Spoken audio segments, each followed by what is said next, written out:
মৃত্যু এটাই চূড়ান্ত সত্য, কিন্তু বন্ধ হয় না সব কিছু।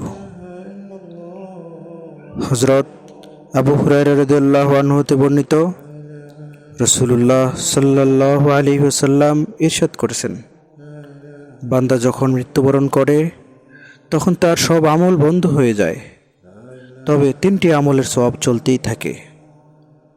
১. সাদকায়ে জারিয়া। একটি মসজিদ, একটি মাদ্রাসা, একটি ইয়াতিমখানা, একটি পানির পাম্প কিংবা একটি ছায়াদার ফল গাছ, জনকল্যাণমূলক প্রতিটি কাজ যা দীর্ঘদিন ধরে মানুষের উপকারে আসে, আর আপনি কবরে শুয়ে শুয়ে সওয়াব পেতে থাকেন। ২. উপকারী জ্ঞান।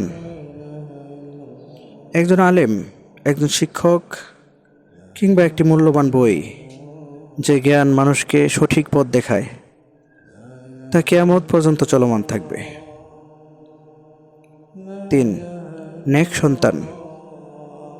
আপনার গড়ে তোলা আদর্শবান সন্তান, যে আপনার জন্য দোয়া করবে, ইসালে সওয়াব পাঠাবে, এটাই আপনার চিরন্তন বিনিয়োগ।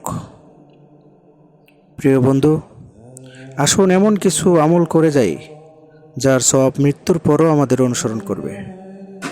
আল্লাহ তাআলা আমাদের সবাইকে এই সৌভাগ্য অর্জনের তৌফিক দান করুন, আমিন।